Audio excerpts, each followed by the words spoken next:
喺人體依座複雜嘅都市裏，肺部係日夜不停運轉嘅中央氣站，無數條名為細支氣管嘅細小管道，如同城市嘅巷弄，最終通往一個個微小嘅肺泡廣場。呢度係氧氣與二氧化碳進行交易嘅繁忙市場。多年嚟，科學家們一直以為佢哋已經繪製咗呢座氣站嘅完整地圖。佢哋使用小鼠作為藍圖嚟理解人類嘅肺部，但總覺得有啲謎題無法解開，尤其係喺修復受損嘅肺部方面。直到有一日，一群來自賓州大學嘅科學探險家決定直接探索人類嘅肺部微觀宇宙。佢哋從健康嘅捐贈者身上取得珍貴嘅肺部組織，像分析一個個微小嘅檔案庫一樣，解讀每個細胞內嘅基因密碼。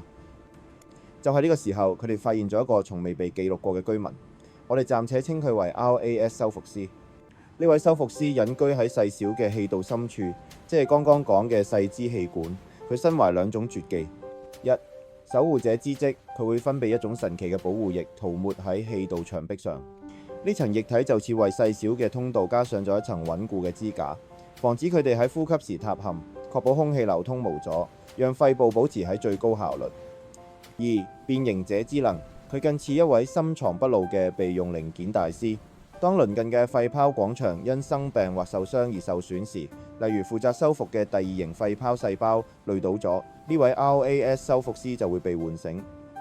佢能變身分化，直接轉化成新嘅修復細胞，去填補傷口，讓市場恢復運作。領導呢次探索嘅莫里塞教授興奮地描述，佢就好似一位身兼雙職嘅超級英雄，既係維持日常運轉嘅守護者，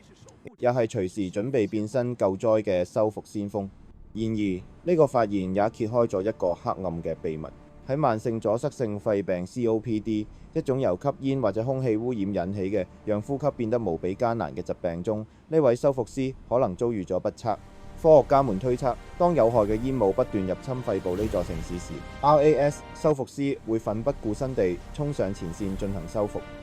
但係無奈敵人過於強大，呢啲珍貴嘅修復師可能因此傷亡慘重，甚至被完全摧毀。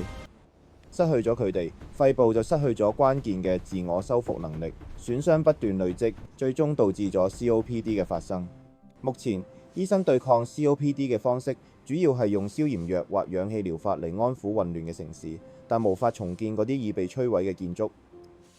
而 RAS 修復師嘅發現帶來咗一線曙光。如果我哋可以好似揾到咗一把萬能鎖匙咁，懂得如何啟動、保護，甚至體外培養呢啲修復師，再將佢哋送回受損嘅肺部，係咪就能從根本上重建呢座城市？莫里塞教授謹慎而充滿希望地說：我哋還不敢保證呢一定能治癒 COPD， 但呢扇新發現嘅大門已經為我哋指引咗一個全新嘅方向。佢讓我哋開始想像未來，或許我哋能動用肺部自身嘅修復大軍去逆轉嗰啲曾被認為無藥可救嘅損傷。好多謝各位睇到最尾，希望大家鍾意今日帶俾大家嘅故事。如果鍾意嘅話，請幫忙讚好同埋訂閱。好歡迎大家留言，一齊討論。今日暫時係咁先，下次再見，拜拜。